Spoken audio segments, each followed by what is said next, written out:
Bienvenidos a un nuevo episodio de nuestro podcast Entre Líneas. Hoy tenemos un invitado muy especial, Cristian Junot Quiñones Cortés. Bienvenido. Hola, ¿cómo estás? Muchas gracias por la invitación.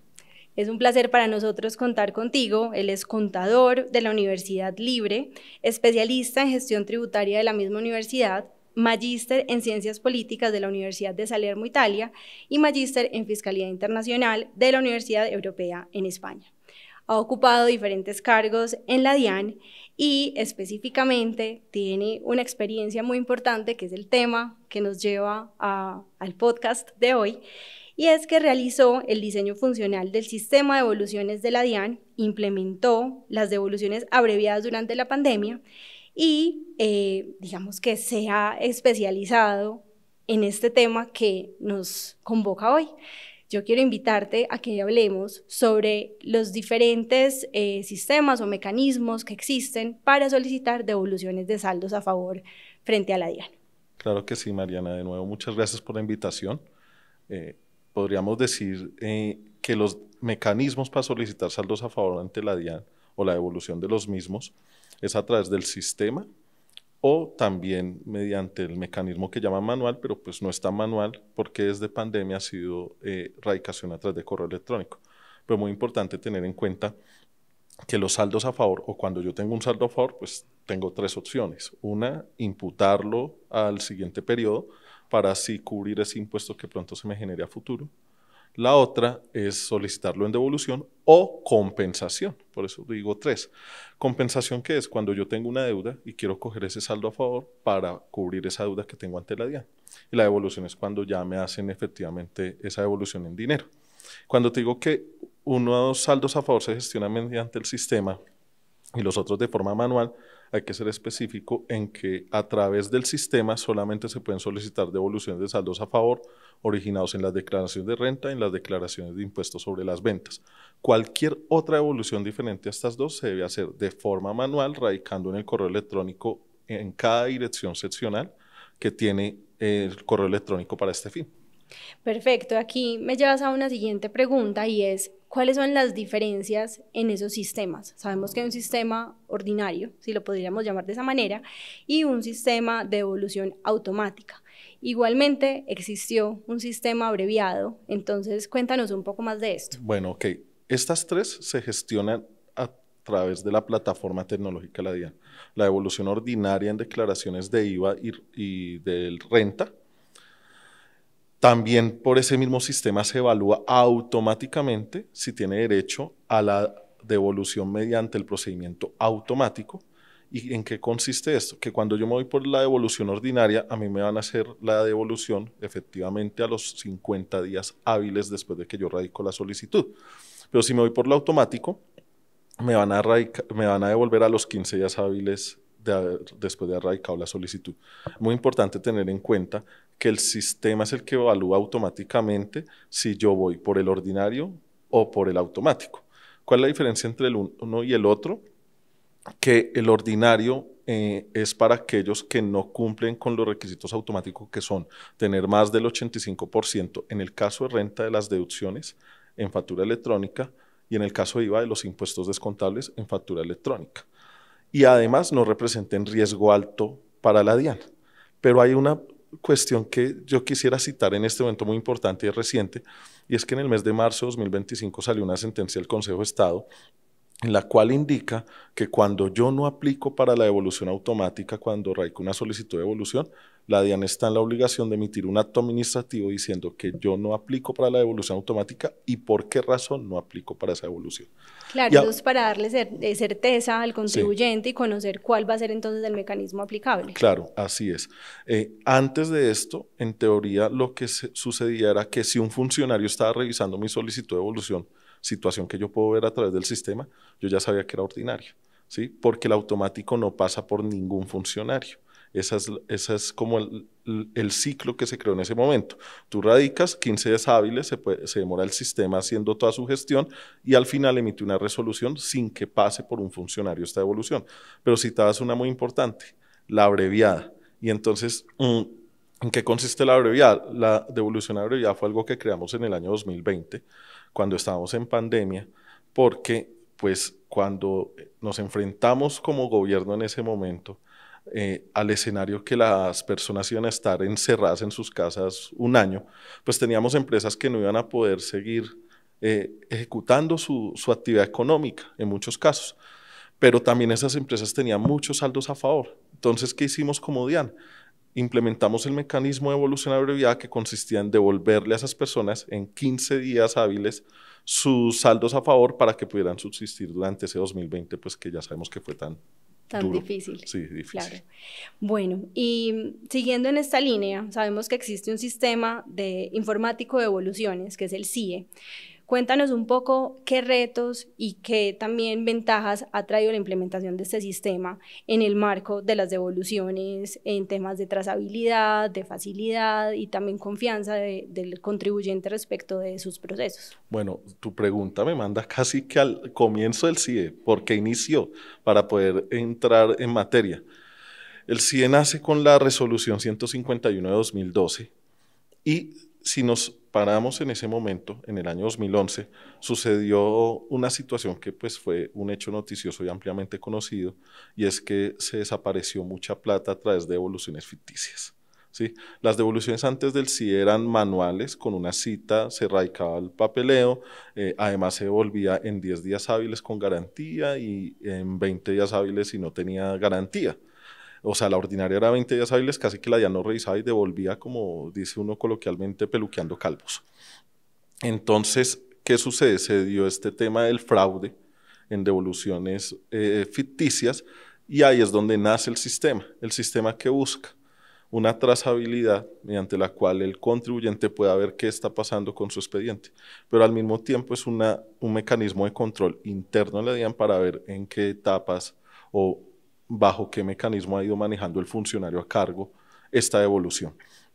Entonces, en términos de transparencia, es un muy buen mecanismo porque cuando uno habla de este tema de las devoluciones ficticias, lo que ocurrió alrededor de esto es que en ese momento algunos funcionarios cobraban por devolver, pero no había una trazabilidad ni alguna forma de mirar qué pasaba. Entonces ya es el sistema el que te selecciona para fiscalización, ya es a través del sistema que tú haces el cobro de las deudas antes de devolver.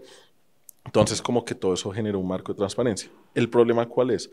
Que el CIE de Evoluciones le pasa lo mismo al MUISCA. El MUISCA se creó en el 2006 y de ahí en adelante nunca más innovó. El CIE de Evoluciones le pasó lo mismo. Se crea en el 2012, no hubo una renovación o una innovación en el sistema, salvo en el 2020 que se crearon algunas cosas de manera automática, más que todo para descongestionar a los funcionarios, porque te quiero decir una cosa, cuando se crearon las devoluciones abreviadas en pandemia, se aumentaron al 3000% las solicitudes, pero los funcionarios eran los mismos. Así que el sistema de pronto ahí innovó en hacer lo que llaman inamisorios automáticos, sin que llegara un funcionario, pero de ahí para acá no ha pasado nada y tal vez hoy el CIE se está quedando corto para las necesidades que tienen las devoluciones.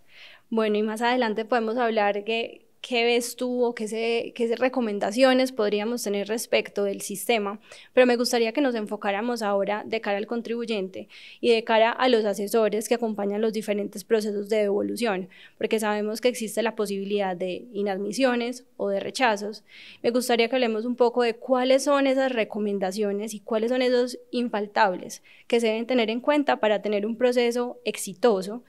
Y también conocer cuáles son los errores más comunes que conoces en el tema y qué recomendaciones tenemos para evitarlos. Ok, mira, el tema de las devoluciones o lo que lo hace complejo de cara a los asesores y contribuyentes es precisamente la normatividad.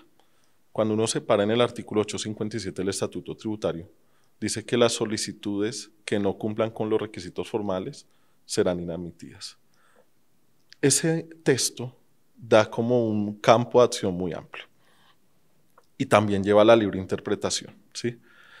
Entonces, cuando tenemos ese escenario para los contribuyentes de cara a un funcionario se puede coger de ese numeral e inadmitir por cualquier cosa, pese a que los requisitos formales están claramente establecidos en el Decreto Único Tributario, pero igual lo han usado para inadmitir por cualquier circunstancia. Entonces, la principal recomendación es que la persona que asesora en devolución se tiene que meter en el rol del funcionario de la DIAN, sí o sí. ¿Qué es lo que uno miraría o verificaría siendo funcionario de la DIAN, ya conociendo el tema de las devoluciones y los requisitos? Entonces uno podría decir, venga, en el caso de renta, es necesario que usted verifique que esas autorretenciones que usted liquidó durante 12 meses coincidan con las autorretenciones que está llevando en la declaración de renta, porque eso es lo que usted está pidiendo en devolución.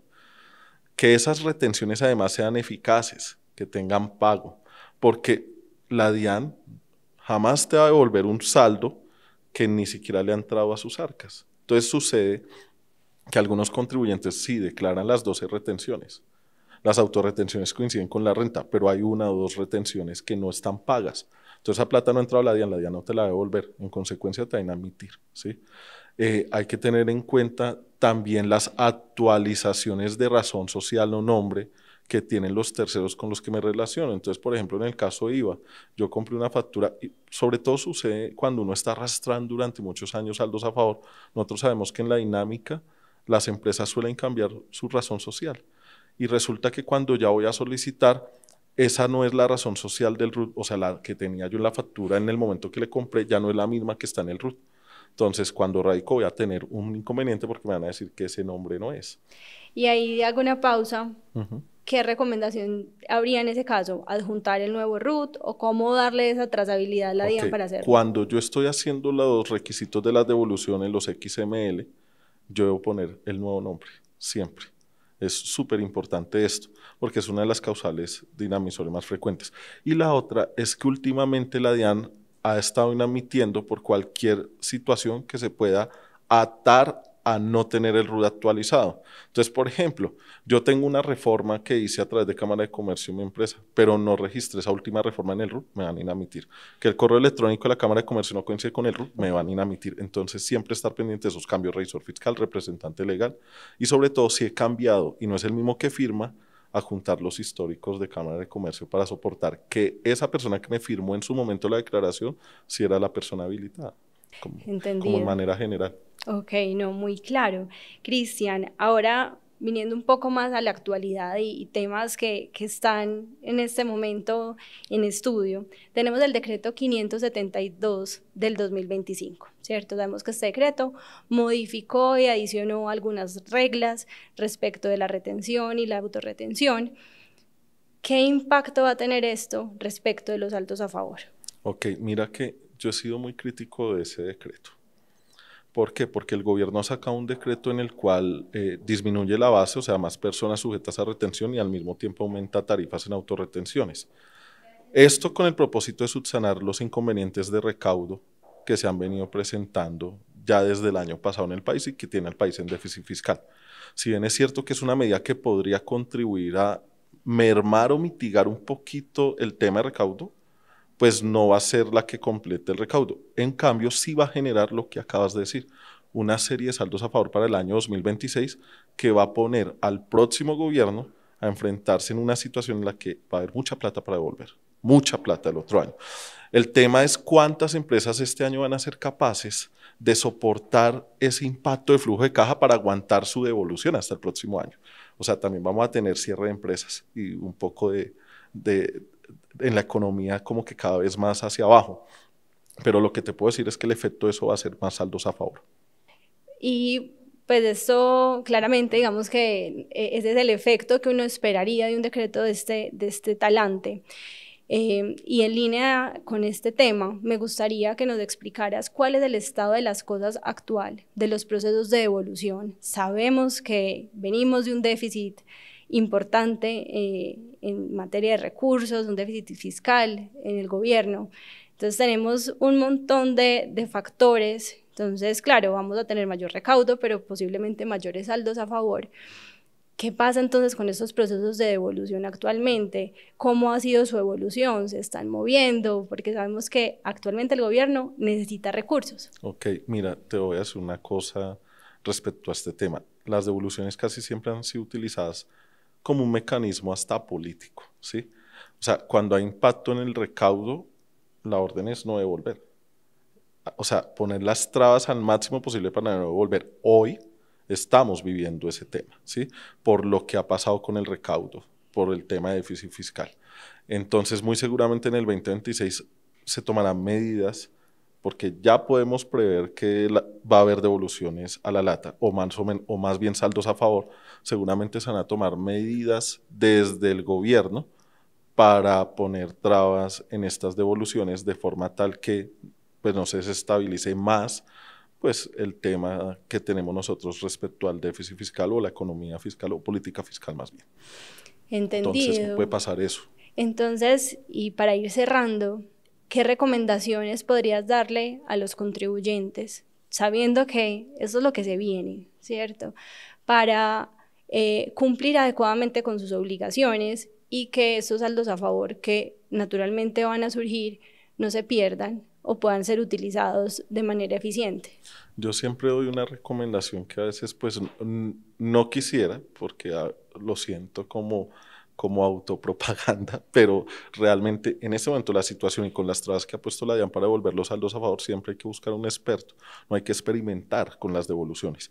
Uno primero se pega a quien sabe, aprende, y ahí sí se lanza al ruedo solicitando devoluciones. Si esta situación, mira, te voy a decir una cosa, hace unos días yo estaba en Barranquilla en un congreso tributario y me tocó en un panel de devoluciones con el subdirector actual de devoluciones de la DIAN. Y en cifras él decía que el 58% de las solicitudes de devolución que se tramitan ante la DIAN son inadmitidas. Y en ese momento esa cifra era cuando todavía no habían lanzado la orden que ya sabemos que está de no devolver, de lograr casi que frenar las devoluciones al máximo. Entonces los inadmisorios tienden a incrementarse, ¿sí? Te puedo decir que cuando yo estuve en la DIAN tuve momentos en los que había inadmisorios 70% en abreviadas y eso que la orden era devolver, ¿sí? Entonces, porque hay mucha gente que se lanza al ruedo a solicitar devolución sin conocer. Este es un proceso que yo siempre he dicho que requiere hasta una especialización. Más allá de un curso o un diplomado, hay que especializarse. Entonces, mejor aprender en el camino y ahorita, si usted quiere recuperar sus saldos a favor rápidamente, forme alianzas con un experto, o sea, hay muchos. Perfecto, Cristian, muchísimas gracias por tus recomendaciones, sé que van a ser de mucha utilidad. Gracias a ustedes por vernos en este nuevo episodio y seguimos entre líneas.